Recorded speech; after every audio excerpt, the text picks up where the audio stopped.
ভোটের আগে ফের পুলিশ সুপার বদল। ভোটের আগে ফের পুলিশ সুপার বদল করলো নির্বাচন কমিশন।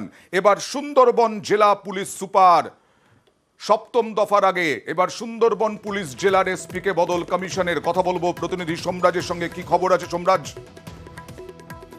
কথা বলার চেষ্টা করছি সোমরাজের সঙ্গে। সুন্দরবন পুলিশ জেলার এসপি কে বদল নির্বাচন কমিশনের। 1 তারিখে ভোট, তার আগেই আজকে বদল হলো সুন্দরবন পুলিশ জেলার পুলিশ সুপার।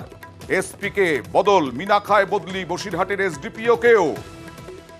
এরকম ভাবেই আরো বেশ কয়েকটি বদল হয়েছে। নির্বাচন কমিশন বদল করেছে, বদলি করে দিয়েছে। রহড়ার আইসি কেও বদলি কমিশনের। নির্বাচন কমিশনের সপ্তম দফা ভোটের আগে আরো কড়া কিউআরটি নিয়ে কড়া পুলিশ সুপার বিভিন্ন জায়গায় বদলি। কথা বলবো প্রতিনিধি সোমরাজের সঙ্গে। সোমরাজ, দেখো, সপ্তম দফার ভোটের আগে ফের এসপি বদল করলো নির্বাচন কমিশন। মূলত সুন্দরবন পুলিশ জেলার এসপি কোটেশ্বর রাও নালাভাতকে বদলি করেছে নির্বাচন কমিশন। যেটা গুরুত্বপূর্ণ বদলি সপ্তম দফার ভোটের আগে, সেটি হচ্ছে বসিরহাট পুলিশ জেলার এসডিপিও মিনাখা আমিনুল ইসলাম খানকে বদলি করেছে নির্বাচন কমিশন। সম্প্রতি বিজেপির তরফে অভিযোগ আনা হয়েছিল সন্দেশখালী ইস্যুর পরিপ্রেক্ষিতে এসডিপিও মিনাখার বিরুদ্ধে। মনে করা হচ্ছে সেই কারণে এসডিপিও মিনাখাকে বদলি করলো নির্বাচন কমিশন। পাশাপাশি আইসি রহরাকেও বদলি করেছে নির্বাচন কমিশন। এসপি সুন্দরবন পুলিশ জেলা এবং এসডিপিও মিনাখার ক্ষেত্রে রাজ্যের মুখ্য সচিবকে বলা হয়েছে 3টের মধ্যেই 3 জনের নাম প্যানেল আকারে পাঠানোর জন্য, এবং তার পরিপ্রেক্ষিতেই নির্বাচন কমিশন পরবর্তী নিয়োগ করবে এই 2 জায়গায়। ধন্যবাদ।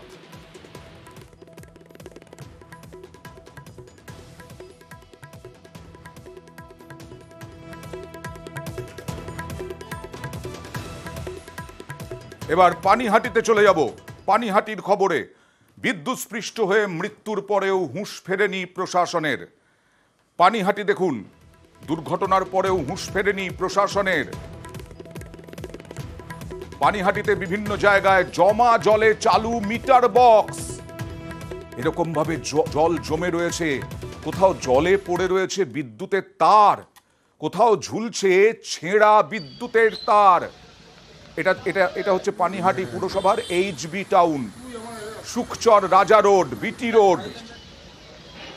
কেন সরানো যায়নি? সাধারণ মানুষ কি বলছেন দেখুন। পানিহাটির রাজা রোডে গতকাল একজন এইভাবে মারা গেছে কারেন্ট খেয়ে। কিন্তু এখন দেখছি পানিহাটির বিভিন্ন ট্রান্সফরমার বা অন্যান্য রাস্তাঘাটে মিটার খুলে মিটার থেকে তার জলের মধ্যে পড়ে রয়েছে। সে ভয়াবহ দুর্ঘটনা ঘটতে পারে, প্রচুর মানুষের প্রাণ যেতে পারে। সব জায়গায় জল। পানিহাটিতে কোনো জায়গায় রাস্তাঘাট জল, মানে নিকাশি ব্যবস্থা নেই কোনো। পানিহাটি মিউনিসিপালিটিও গাফিলতি আছে। এই অবস্থায় পড়ে রয়েছে তারের পর তার, দেখছেন আপনারা ছবি, তার উপরে জমা জল। কথা বলবো প্রতিনিধি সুবীরের সঙ্গে। সুবীর, এই অবস্থা কেন?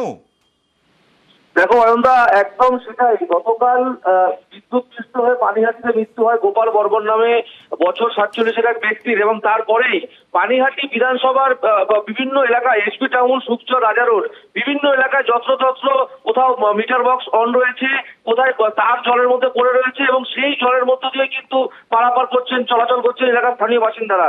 কোন রকম কোনো ভুরুক্ষেপ নেই সিএসসির তরফ থেকে শুরু করে যারা এলাকার স্থানীয় প্রশাসন। বিদ্যুতের খুঁটি থেকে তার ঝুলে থাকা বা বিদ্যুতের খুঁটিগুলোকে রক্ষণাবেক্ষণের দায়িত্ব কিন্তু পুরসভার মধ্যে পড়ে। সে পুরসভা কি করছে?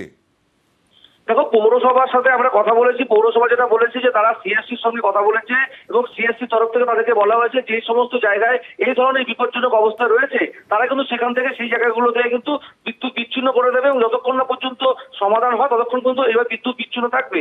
কিন্তু আমাদের ক্যামেরায় এই ছবি ধরা পড়লো যে প্রায় গতকাল যে মৃত্যু হলো 24 ঘন্টা কেটে গেল, কিন্তু অয়নদা এখনো পর্যন্ত সিএসসি, বিদ্যুৎ দপ্তর থেকে শুরু করে স্থানীয় পৌরসভার কিন্তু কোনো হেলদোল নেই, এবং এখনো পর্যন্ত ঘুম ভাঙেনি। এবং যখন তখন বড়সড় দুর্ঘটনা। এগুলো কি কারেন্ট আছে? একদম একদম এখনো পর্যন্ত মিটার অন রয়েছে, এবং ক্যামেরায় দেখা যাচ্ছে, সেই ছবি ধরা পড়েছে যে এখনো পর্যন্ত সেই মিটার বক্স অন, এবং সেই মিটার বক্স থেকে কিন্তু বিদ্যুতের তার চলছে সেই জমা জলের মধ্যে পড়ে রয়েছে। দেখা যাক আমরা খবর করার পরে সক্রিয় হয় কিনা আদৌ প্রশাসন, কারণ পুরসভার বিরুদ্ধে বারবার বিভিন্ন অভিযোগ ওঠে পানিহাটির।